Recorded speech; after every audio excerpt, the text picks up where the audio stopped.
19 लाख या फलाने लाख रोजगार के अवसर के सृजन की संभावना तलाशी जाएगी। जिन्होंने 1 वर्ष के अंदर कह दिया अरे भाई जुमले चलते हैं चुनावों में, 2 करोड़ जुमला था, 15 लाख जुमला था।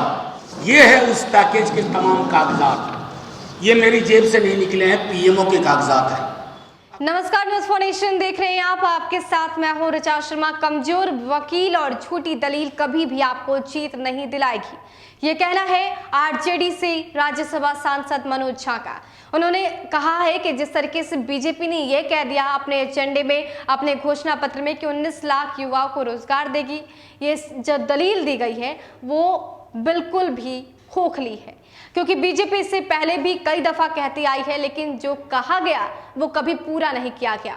तो आरजेडी की तरफ से बीजेपी के घोषणा पत्र पर रिएक्शन सामने आ रहे हैं और बैक टू बैक अटैक किए जा रहे हैं। इससे पहले ये कहा गया कि जो बीजेपी है वो बोझ जनता पर वाली पार्टी है, यानी कि जो कहती है वो कभी करती नहीं। तो अब मनोज झा कह रहे हैं कि कमजोर वकील और झूठी दलील कभी कामयाब नहीं हो पाती, कभी नहीं जीत सकती। देखिए बैक टू बैक कैसे मनोज झा बीजेपी के इस घोषणा पत्र पर अटैक करते हैं। विश्व की सबसे बड़ी पार्टी ने एक संकल्प जारी किया। यह संकल्प तब आ रहा है जब बिहार ने अपना विकल्प ढूंढ लिया है। बड़ी खुशी हुई, देर से ही सही तुम आए तो सही सही बीच पर, आसमानी मुद्दों से उतरकर जमीन के मुद्दों पर। जो नेता प्रतिपक्ष कह रहे थे 10 लाख रोजगार, नेता प्रतिपक्ष 10 लाख सरकारी नौकरी की बात एक नियत तिथि के अंदर कह रहे हैं। आज 22 अक्टूबर है, इस महीने में 9 दिन बचे, 10 दिन उधर काउंटिंग तक 19, 20वें दिन 4.5 लाख उपलब्ध रिक्तियां, 5.5 लाख से थोड़ा ज्यादा अनुमानित रिक्तियों की वैकेंसी प्रकाशित कर दी जाएगी। अब भाजपा के लोग क्या करें, पेच देखिए, 19 लाख या फलाने लाख रोजगार के अवसर के सृजन की संभावना तलाशी जाएगी। रोजगार नहीं मिल रहा है, अवसर की संभावना तलाशी जा रही है। कौन सा अवसर?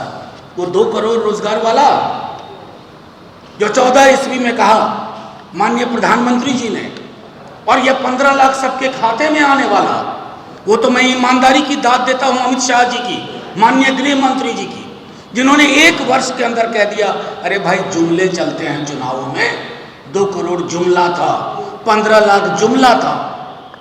अब कह रहे हैं कि हम फलाना लाख रोजगार के अवसर का सृजन करेंगे। दोस्तों इसको गौर से सुनिएगा। एक तरफ नेता प्रतिपक्ष कह रहे हैं कि 10 लाख सीधे सरकारी नौकरी, उसके अलावा हमारे इंडस्ट्रियल पॉलिसी से, फूड प्रोसेसिंग इंडस्ट्री से, कृषि के आधुनिकीकरण से जो नौकरियां निकलेंगी वो अलग। लेकिन ये घालमेल करके पेच बना रहे हैं कि सृजन के अवसर, और उसके लिए निर्मला जी को आना पड़ा। देश की अर्थव्यवस्था बदहाल है, संभाले नहीं संभल रहा है, असंगठित क्षेत्र लहूलुहान, कृषि लहूलुहान।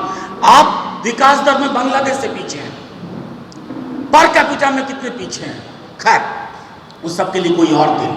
आज का दिन इस बात के लिए महत्वपूर्ण है कि माननीय वित्त मंत्री साहिबा को पटना आकर के एक संकल्प जारी करना पड़ा, जिस संकल्प में सब कुछ गोलमोल है। बिहार के लोगों की एक खास चीज होती है, जो मैंने कल भी कहा था कि वो पुराना बही खाता का हिसाब लेते हैं। बिहार के लोग भूले नहीं हैं, आरा वीर कुंवर सिंह की धरती पर माननीय तब के आज के भी प्रधानमंत्री जी ने कहा था इत्ते दूं कि उत्ते दूं, बोलो इत्ते 1000 करोड़ दूं, 1 लाख करोड़ दूं, 1,25,000 करोड़ के पैकेज की घोषणा हुई।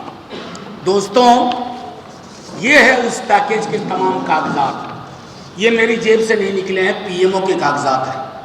अगस्त के महीने 15 ईस्वी के हैं, जिसे तब नीतीश जी ने कहा था, माननीय मुख्यमंत्री जी ने, कहाँ गया उसे ढूंढो, बड़का झूठा पार्टी, जुमलेबाज पार्टी। ये मैं आपके समक्ष ये डॉक्यूमेंट रख रहा हूँ।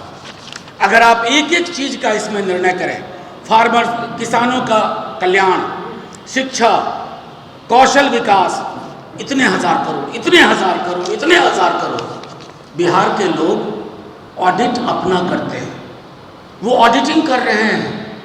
15 बरस से तुम सत्ता में हो, ये न केन प्रकारेण, हारने के बाद भी सत्ता में आने का गुर आपको नीतीश जी ने सिखा दिया।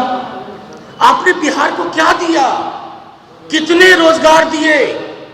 दूर मत जाइए, रोजगार की बात पे अभी मत जाइए, कृषि पे मत जाइए, मुजफ्फरपुर की बच्चियों पे मत जाइए। लेकिन पलायन जब हो रहा था, मैंने तो माननीय प्रधानमंत्री जी को भी नहीं सुना, मुख्यमंत्री जी के लिए तो बहुत शिकायतें हैं, उन्होंने तो कम से कम अवरोधक उत्पन्न कर दिए मुख्यमंत्री जी ने कि नहीं आने देंगे, बाहर से आकर के ये लूट मार बचाएंगे। एक मुख्यमंत्री की जुबान, और उसी जुबान की तस्दीक हो रही है जिसको उन्होंने जुमलेबाज और झूठा पार्टी कहा था। ये तमाम कागजात 1,25,000 करोड़